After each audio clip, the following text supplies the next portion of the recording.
Hello, my name is James. Today I'm going to be your inspector. Today we're going to be talking about this particular vault. It is a PV-61. I'm going to be explaining on how the installation goes. I'm going to show you a finished product and some of the expectations that you can have whenever I show up to be able to make sure that this was done according to our standards.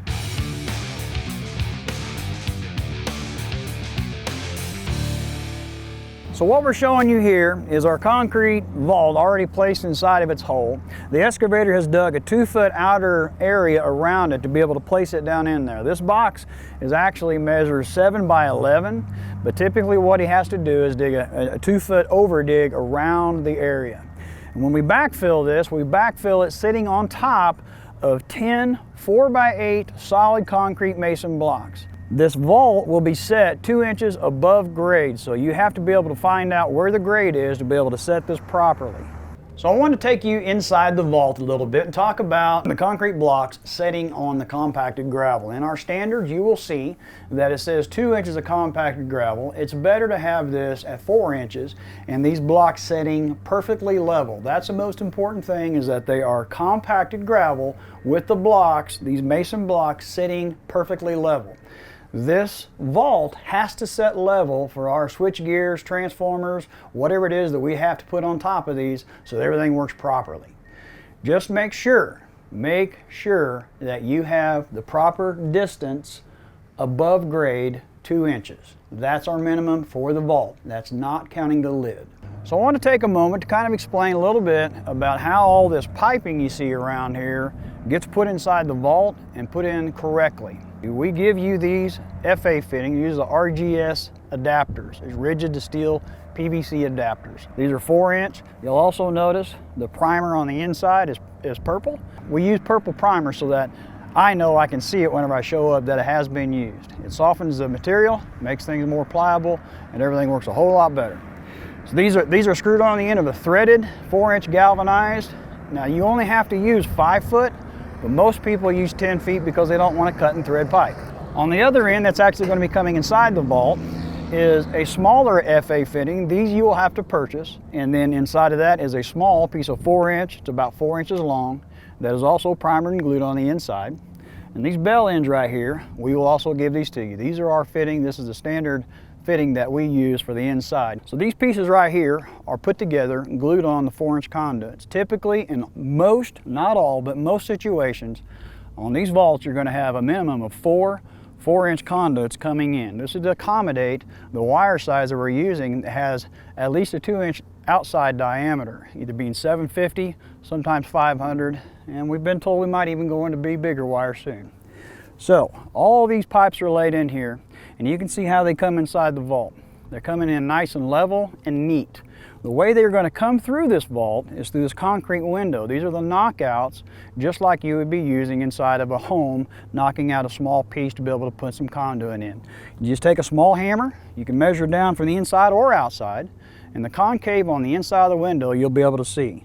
What we recommend is only knocking out what you need to, because you got to reseal this with some type of sealer. We prefer concrete, but you can't get by with just spray foam, because the only reason why we need that is so that the soil, gravel, and things that's around it don't find its way back inside the vault.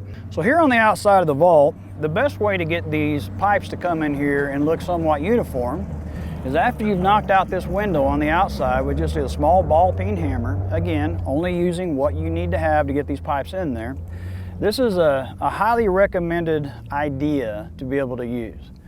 As of right now, we don't require this, but we may be looking into this in the near future to actually require this. But what this contractor's been doing is putting these about every 5 to 6 feet, 30 feet outside the vault to be able to get his pipes to line up perfectly inside the window of this. It looks very uniform. It's very nice on the inside of the vault as well.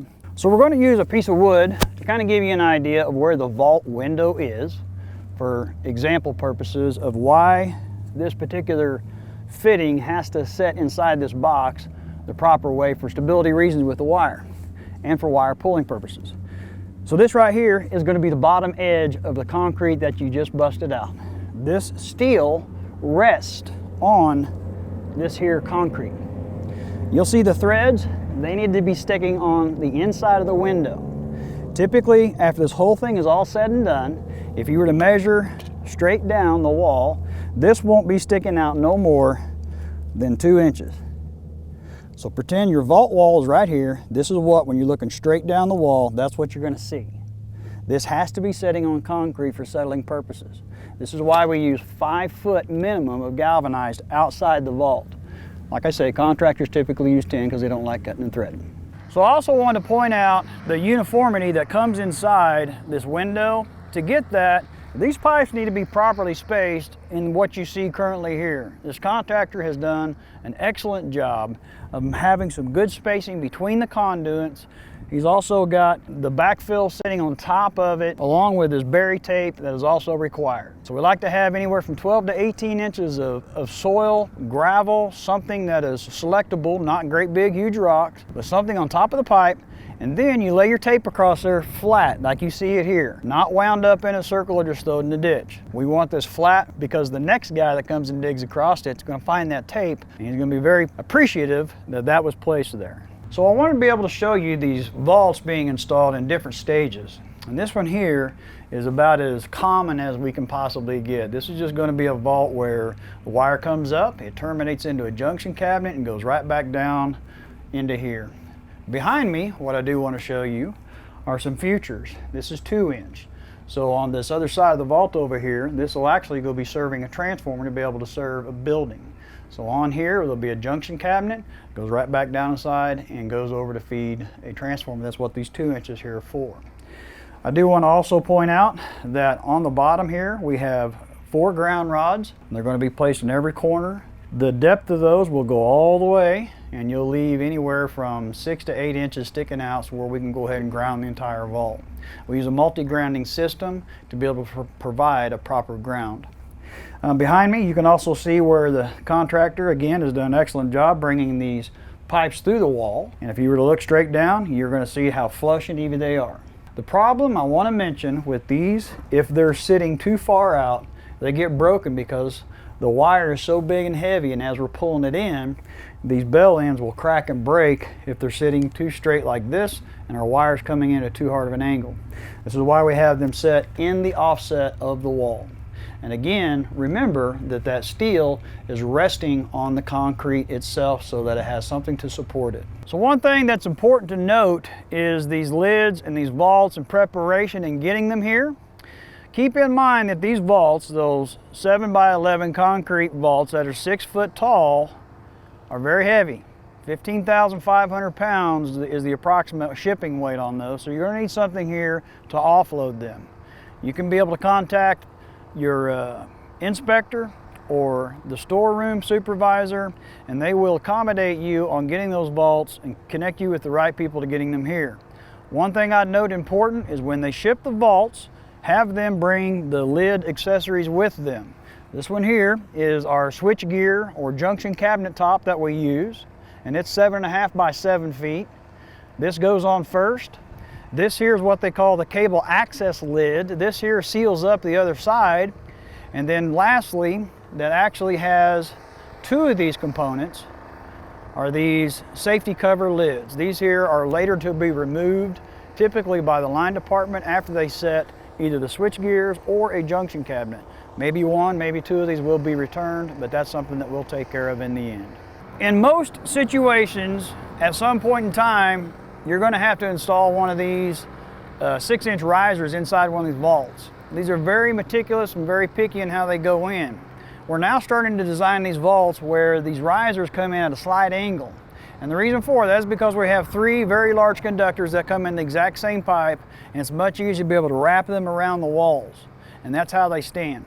So down below me, this is what you see is a 6-inch riser that is coming in at probably a 30 or 45 degree angle from the pole that's just directly behind me. And what you'll see back over here behind me is the 6-inch steel riser that is sitting on the pole. This is just like any other standard that has to do with our risers that has a 10-foot stick of galvanized up the pole, your 36-inch radius galvanized sweep at the base of the pole inside the ground with a minimum of 5-foot galvanized attached at the radius. And again, we still have a minimum of 5 foot steel and entering the vault here on the outside. These are for anchoring purposes, and this is so we don't break wires, or so we don't break the wire or break the PVC, or happen to break the pole when pulling in these heavy conductors. So one thing that's a little bit different with these risers is here we have a venting coupler.